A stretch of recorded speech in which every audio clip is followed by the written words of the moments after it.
प्रथम question first question लोक साहित्य मूलतः केই प्रकाৰৰ लोक साहित्य मूलतः केই प्रकाৰৰ उत्तर 3 प्रकाৰৰ হল लोक साहित्य क्वेश्चन नंबर 2 সাধুকথা কোন শ্ৰেণীৰ সাহিত্য সাধুকথা কোন শ্ৰেণীৰ সাহিত্য সাধুকথা লোক সাহিত্যৰ মনত ৰাখিব সাধুকথা লোক সাহিত্যৰ क्वेश्चन नंबर 3 লোকগীত প্ৰধানকৈ কেই প্ৰকাৰৰ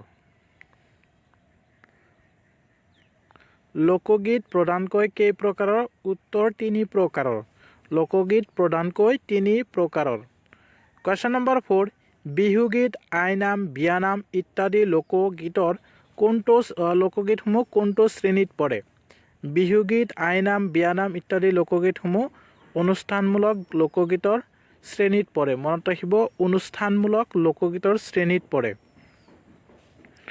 क्वेश्चन नंबर 5 বিহুগীতবোৰ সাধাৰণতে কোনটো ছন্দত ৰচনা কৰা হয় বিহুগীতবোৰ সাধাৰণতে কোনটো ছন্দত ৰচনা কৰা হয় মনত ৰাখিব ইম্পৰ্টেন্ট হয় উত্তৰ ত্ৰিপদী ছন্দত ৰচনা কৰা হয় বিহুগীতবোৰ সাধাৰণতে ত্ৰিপদী ছন্দত ৰচনা কৰা হয় এটা শেয়াৰ কৰিব অনুগ্ৰহ কৰি क्वेश्चन नंबर 6 কামৰূপত জোড়া নামক কি বুলি কোৱা হয় কামৰূপত জোড়া নামক কি বুলি কোৱা হয় উত্তৰ খিসাগীত বুলি কোৱা হয় মনত ৰাখিব খিসাগীত বুলি কোৱা হয় क्वेश्चन नंबर 7 আখ্যানমূলক লোকগীত সমূহক ইংৰাজীত কি বুলি কোৱা হয় মনত ৰাখিব আখ্যানমূলক লোকগীত সমূহক ইংৰাজীত কি বুলি কোৱা হয় উত্তৰ বেলাড বুলি কোৱা হয় আখ্যানমূলক লোকগীত সমূহক ইংৰাজীত বেলাড বুলি কোৱা হয় মনত ৰাখিব আহে কেতিয়াবা क्वेश्चन नंबर 8 বেলাড শব্দৰ অসমীয়া প্ৰতিশব্দ কি বেলাড শব্দৰ অসমীয়া প্ৰতিশব্দ কি উত্তৰ মালিতা বেলাড শব্দৰ অসমীয়া প্ৰতিশব্দ হল মালিতা মনত ৰাখিব মালিতা পেজটো যদি ফলো কৰা নাই ফলো কৰি লব আৰু ভিডিওটা শেয়াৰ কৰি দিব क्वेश्चन नंबर 9 মণিকৰ গীত শান্তি বাৰমাহীৰ গীত বৰফুকনৰ গীত ইত্যাদি কোন শ্ৰেণীৰ লোকগীত মণিকৰ গীত শান্তি বাৰমাহীৰ গীত বৰফুকনৰ গীত ইত্যাদি শ্ৰেণীৰ লোকগীত হল আখ্যানমূলক বা বেলাড বা মালিতা শ্ৰেণীৰ লোকগীত মনত ৰাখিব আখ্যানমূলক বেলাড বা মালিতা শ্ৰেণীৰ লোকগীত क्वेश्चन नंबर 10 আখ্যানমূলক লোকগীতসমূহ প্ৰধানকৈ কেইটা ভাগত ভাগ কৰিব পাৰি আখ্যানমূলক লোকগীতসমূহক প্ৰধানকৈ কেইটা ভাগত ভাগ কৰিব পাৰি উত্তৰ 3টা ভাগত ভাগ কৰিব পাৰি মনত ৰাখিব 3টা ভাগত ভাগ কৰিব পাৰি আখ্যানমূলক লোকগীতসমূহ क्वेश्चन नंबर 11 বুৰঞ্জীমূলক মালিতাৰ ভিতৰত সৰ্বপ্ৰাচীন গীতটো কি ইম্পৰ্টেন্ট হয় মনত ৰাখিব বুৰঞ্জীমূলক মালিতাৰ ভিতৰত সৰ্বপ্ৰাচীন গীতটো হল নাহৰৰ গীত মনত ৰাখিব নাহৰৰ গীত হল বুৰঞ্জীমূলক মালিতাৰ ভিতৰত সৰ্বপ্ৰাচীন গীত क्वेश्चन नंबर 12 জনা গাভৰুৰ গীতৰ নায়ক কোন জনা গাভৰুৰ গীতৰ নায়ক কোন জনা গাভৰুৰ গীতৰ নায়ক কোন উত্তৰ গোপীচন্দ কৌৰ মনত ৰাখিব গোপীচন্দ কৌৰ হল জনা গাভৰুৰ গীতৰ নায়ক গোপীচন্দ কৌৰ क्वेश्चन नंबर 13 জিকিৰ আৰু জাৰি গীতসমূহক কোন শ্ৰেণীৰ সাহিত্যৰ অন্তৰ্ভুক্ত কৰিব পাৰি জিকিৰ আৰু জাৰি গীতসমূহক কোন শ্ৰেণীৰ সাহিত্যৰ অন্তৰ্ভুক্ত কৰিব পাৰি উত্তৰ লোকগীতৰ অন্তৰ্ভুক্ত কৰিব পাৰি মনত ৰাখিব লোকগীত জিকিৰ আৰু জাৰিসমূহ কোনে ৰচনা কৰিছিল আপোনালোকে কমেন্ট কৰি জনাব क्वेश्चन नंबर 14 জিকিৰ শব্দৰ অৰ্থ কি জিকিৰ শব্দৰ অৰ্থ কি জিকিৰ শব্দৰ অৰ্থ হল আল্লাহৰ নাম স্মৰণ কৰা মনত ৰাখিব আল্লাহৰ নাম স্মৰণ কৰা क्वेश्चन नंबर 15 হেমচন্দ্ৰ গোস্বামীয়ে কোনখিনি সময়ক গীতিযুগ বুলি নিৰ্দেশ কৰিছে হেমচন্দ্ৰ গোস্বামীয়ে কোনখিনি সময়ক গীতিযুগ বুলি নিৰ্দেশ কৰিছে উত্তৰ অসমীয়া সাহিত্যৰ প্ৰাচীনতম কালটোক হেমচন্দ্ৰ গোস্বামীয়ে গীতিযুগ বুলি নিৰ্দেশ কৰিছে অসমীয়া সাহিত্যৰ প্ৰাচীনতম কালটোক क्वेश्चन नंबर 16 बहुत इम्पर्टेन्ट है मन रखिब क्वेश्चनটো ফল্ক লিটাৰেচাৰ অফ আসাম আৰু অসমীয়া জনসাহিত্য শীৰ্ষক গ্ৰন্থ দুখনৰ লিখক কোন ফল্ক লিটাৰেচাৰ অফ আছাম আৰু অসমীয়া জনসাহিত্য শীৰ্ষক গ্ৰন্থখনৰ লিখক হ'ল ডক্টৰ প্ৰফুল্ল দত্ত গোস্বামী। মনত ৰাখিব ডক্টৰ প্ৰফুল্ল দত্ত গোস্বামী। কুৱেশ্যন নম্বৰ 17 আকুল পথিক গ্ৰন্থখনৰ লেখক কোন? আহিব পাৰে, মনত ৰাখিব আকুল পথিক গ্ৰন্থখনৰ লেখক কোন? উত্তৰ ডিম্বেশ্বৰ নেওগ হ'ল আকুল পথিক গ্ৰন্থখনৰ লেখক। মনত ৰাখিব ডিম্বেশ্বৰ নেওগ। পেজটো ফ'ল' কৰিব আৰু এটা ভিডিঅ'টো শ্বেয়াৰ কৰি দিব। কুৱেশ্যন নম্বৰ 18 অসমীয়া লোকগীত গ্ৰন্থখনৰ কাৰ ৰচনা? অসমীয়া লোকগীত গ্ৰন্থখন কাৰ ৰচনা? অসমীয়া লোকগীত গ্ৰন্থখন কাৰ ৰচনা? উত্তৰ ডক্টৰ লীলা গগৈ। মনত ৰাখিব ডক্টৰ লীলা গগৈ। ডক্টৰটো মই টাইপিঙত লিখা নাযায়, মানে ডক্টৰটো যেনেকৈ লিখিব লাগে, মানে ডক্টৰটো তেনেকৈ লিখা যোৱা নাই বাবে এনেকৈ লিখিছোঁ, চ' বেয়া নাপাব আপোনালোকে।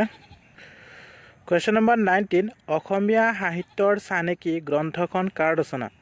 অসমীয়া সাহিত্যৰ চানেকি গ্ৰন্থখন হেমচন্দ্ৰ গোস্বামীৰ ৰচনা। মনত ৰাখিব হেমচন্দ্ৰ গোস্বামীৰ ৰচনা। কুৱেশ্যন নম্বৰ 20 অখ্যাত কবিৰ বিখ্যাত ৰচনা বুলি কোনবিধ সাহিত্যকক কোৱা হয়?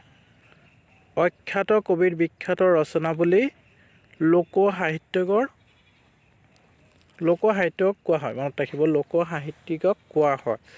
কুৱেশ্যন নম্বৰ 21 অসমীয়া ভাষাৰ প্ৰাচীনতম নিদৰ্শন বুলি কোন শ্ৰেণীৰ সাহিত্যকক কোৱা হয়? অসমীয়া ভাষাৰ প্ৰাচীনতম নিদৰ্শন বুলি কোন শ্ৰেণীৰ সাহিত্যিকে কোৱা হয়? উত্তৰ চৰ্যাপদক। চৰ্যাপদক কোৱা হয়। মনত ৰাখিব চৰ্যাপদক। কুৱেশ্যন নম্বৰ 22 চৰ্যাপদসমূহ কাৰ ৰচনা? চৰ্যাপদসমূহ কাৰ ৰচনা? উত্তৰ সহজীয়া বৌদ্ধ সিদ্ধাচাৰ্যসকলৰ। সহজীয়া বৌদ্ধ সিদ্ধাচাৰ্যসকলৰ চৰ্যাপদসমূহ ৰচনা। মনত ৰাখিব। কুৱেশ্যন নম্বৰ 23 চৰ্যাপদসমূহ কোনে কিমান চনত সংগ্ৰহ কৰিছিল? চৰ্যাপদসমূহ কোনে কিমান চনত সংগ্ৰহ কৰিছিল? মনত ৰাখিব বহুত ইম্পৰ্টেণ্ট হয় কুৱেশ্যনটো। উত্তৰ হৰপ্ৰসাদ শাস্ত্ৰীয়ে 1907 চনত। চৰ্যাপদসমূহ কোনে? হৰপ্ৰসাদ শাস্ত্ৰীয়ে 1907 চনত লিখিছিল। কুৱেশ্যন নম্বৰ 24 হৰপ্ৰসাদ শাস্ত্ৰীয়ে চৰ্যাপদ বা বৌদ্ধ গানসমূহ ক'ৰ পৰা সংগ্ৰহ কৰি আনিছিল? হৰপ্ৰসাদ শাস্ত্ৰীয়ে চৰ্যাপদ বা বৌদ্ধ গানসমূহ ক'ৰ পৰা সংগ্ৰহ কৰি আনিছিল? উত্তৰ নেপালৰ ৰাজদৰবাৰৰ গ্ৰন্থালয়ৰ পৰা। মনত ৰাখিব নেপালৰ ৰাজদৰবাৰৰ গ্ৰন্থালয়ৰ পৰা। কুৱেশ্যন নম্বৰ 25 চৰ্যাপদসমূহ হাজাৰ বছৰে পুৰণা বাংলা ভাষাই বৌদ্ধ গান ও দোহা এই নামেৰে কোনে কিমান চনত প্ৰকাশ কৰিছিল? চৰ্যাপদসমূহ হাজাৰ বছৰে পুৰণা বাংলা ভাষাই বৌদ্ধ গান ও দোহা এই নামেৰে কোনে কিমান চনত প্ৰকাশ কৰিছিল? উত্তৰ হৰপ্ৰসাদ শাস্ত্ৰীয়ে 1926 চনত। মনত ৰাখিব হৰপ্ৰসাদ শাস্ত্ৰীয়ে 1926 চনত। কুৱেশ্যন নম্বৰ 26 চৰ্যাচৰ্চ বিনিশ্চয় নামটো কোনে দিছিল? আহিব পাৰে, ইম্পৰ্টেণ্ট হয়, মনত ৰাখিব চৰ্যাচৰ্চ বিনিশ্চয় নামটো কোনে দিছিল? চৰ্যাচৰ্চ বিনিশ্চয় নামটো হৰপ্ৰসাদ শাস্ত্ৰীয়ে দিছিল। মনত ৰাখিব হৰপ্ৰসাদ শাস্ত্ৰীয়ে দিছিল। চৰ্যাচৰ্চ বিনিশ্চয় নামটো হৰপ্ৰসাদ শাস্ত্ৰীয়ে দিছিল। কুৱেশ্যন নম্বৰ 27 চৰ্যাপদৰ মূল পুথিখনৰ নাম কি? চৰ্যাপদৰ মূল পুথিখনৰ নাম কি? উত্তৰ চৰ্যাগীতিকোষ। চৰ্যাগীতিকোষ। মনত ৰাখিব চৰ্যাগীতিকোষ।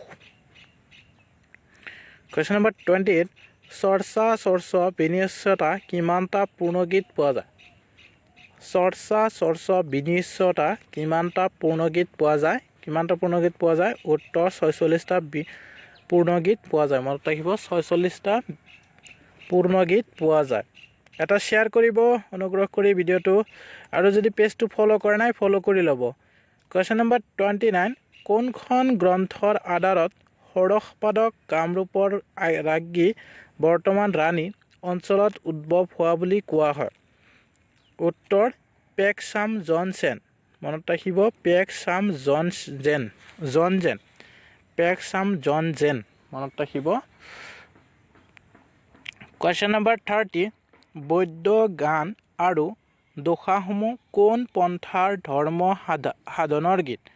বৈদ্য গান আৰু দোহাসমূহ কোন পন্থাৰ ধৰ্ম সাধনৰ গীত? উত্তৰ কি হ'ব? সহজান পন্থাৰ। মনত ৰাখিব। চ' ভিডিঅ'টো চোৱাৰ কাৰণে বহুত বহুত ধন্যবাদ থাকিল আপোনালোক সকলোকে আৰু আপোনালোক